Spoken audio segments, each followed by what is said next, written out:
friends, one time again, Happy Chaudhary in front of you, and today I am going to teach you about the difference between when and why. So first of all, we have to know that when it always is in the simple part.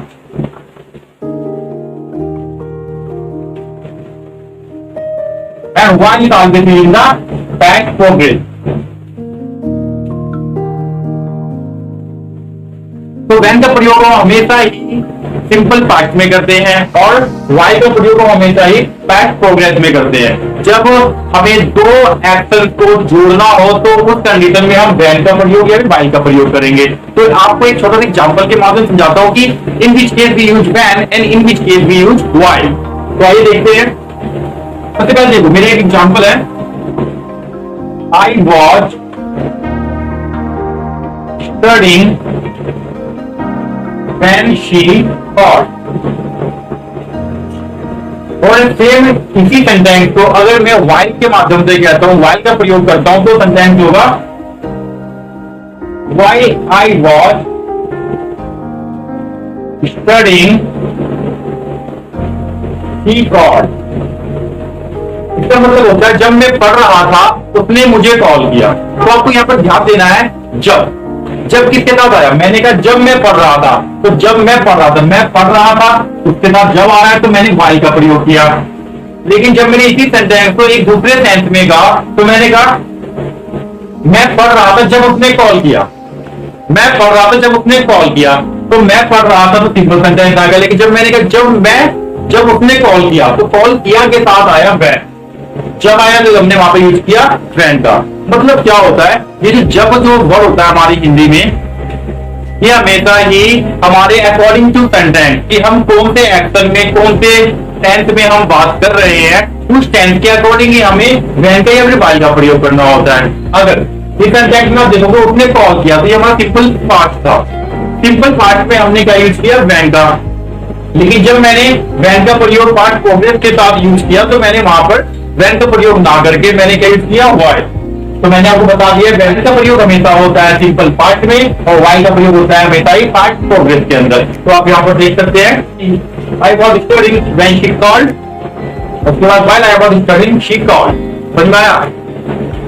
तो जब भी हम जब का प्रयोग एक progress के साथ करते हैं, पास्ट प्रोग्रेस के साथ करते हैं, आईएनजी वाले फॉर्म के साथ करते हैं तो while आता है, और जब हम उसका सिंपल पास्ट पे यूज करते हैं तो when आता है। डाउट? तो इसके कुछ एग्जांपल और देखते हैं।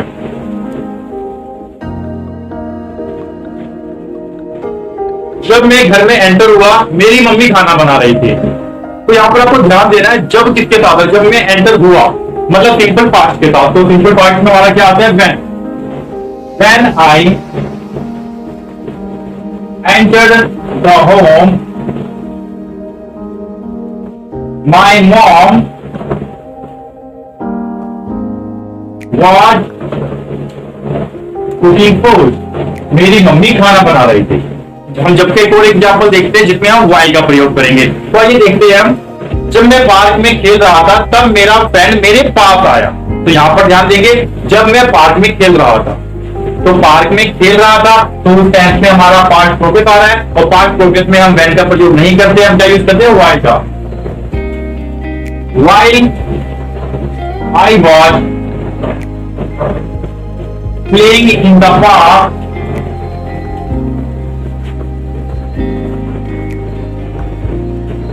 my friend came to me। तो आपको यहां पर एक छोटा सा ध्यान और देना है, जब मैं पार्क में खेल रहा था तब मेरा फ्रेंड मेरे पास आया। ये तब के लिए जो वर्ड होता है वो हमेशा ही कोमा लगाया जाता है। तब के लिए कोई हीप नहीं लिखी जाती, तब के लिए हम यहाँ पर सिर्फ कोमा लगाते हैं। तो आपको ये याद रखना है, तब की कोई हीप नहीं बनानी होती है हमें इसके अंदर। तो आई होप कि आपको when और while का प्रयोग समझ में आ गया होगा। इसका एक एग्जाम्पल और देखते हैं हम। जब मैं उसके बारे में सोच रहा था उसने मुझे फोन किया।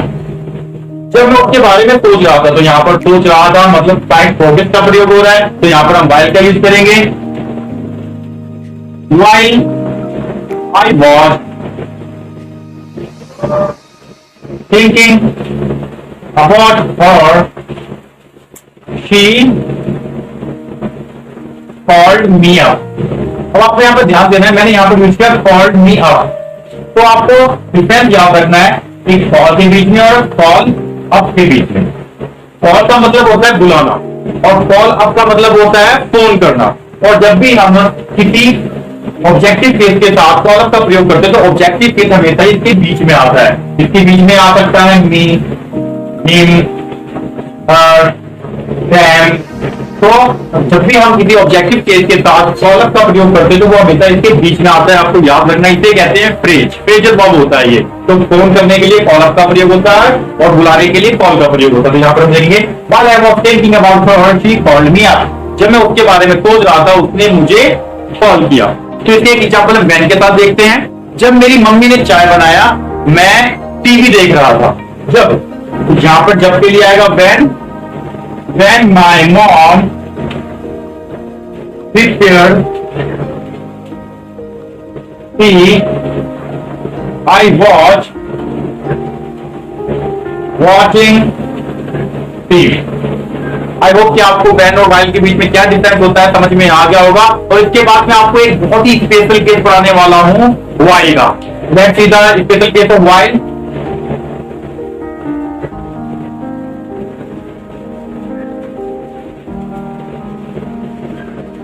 There are lots of use of while. हम अपने इंग्लिश लैंग्वेज में वाइल के बहुत सारे प्रयोग करते हैं। उसी में से मैंने सिर्फ 2 यूज आपको करवाए हैं। इन आने वाली वीडियो में मैं आपको वाइल को और भी यूज करवाऊंगा जो इनसे अलग होंगे। तो सबसे पहले अब यहाँ पर हम देखते हैं वाइल का एक डिफरेंट केस, एक डिफरेंट चीज देखते हैं। जहां पर हम अक्सर हम कंफ्यूज हो जाते हैं कि इसकी इंग्लिश क्या बनेगी। जैसे कि आपने सुना होगा, मैं पढ़ते पढ़ते सो गया, मैं खेलते खेलते गिर गया, या फिर मैं चलते चलते गिर गया, मैं बात करते करते सो गया। ठीक है। और एक बहुत ही पुराना डायलॉग है, देखते देखते प्यार हो गया। तो ये जो देखते देखते होता है, चलते चलते होता है, पढ़ते पढ़ते होता है, इसको इंग्लिश में क्या कहते हैं? तो आपको हमेशा याद रखना है, जब भी कोई ऐसा टेंस आ जाए जहां पर पढ़ते पढ़ते आ जाए या खेलते खेलते आ जाए, तो उस वर्ब से पहले, पढ़ते पढ़ते मतलब स्टडी, तो स्टडी से पहले हमेशा ही बाई का प्रयोग करेंगे। जैसे कि मैं कहता हूं, वह सोते सोते खराटे लेता है। तो यहाँ पर ध्यान देंगे, लेता है मतलब ताकती का सेंस आ रहा है। ताकती का जो सेंस आता है तो हम वहां पर सिंपल प्रेजेंट का प्रयोग करते हैं। He is not, is not का मतलब होता है खराटे लेना। और यहाँ पर हमने क्या किया, तो यहाँ पर हमने एसोलियस का प्रयोग किया है। He is not while sleeping,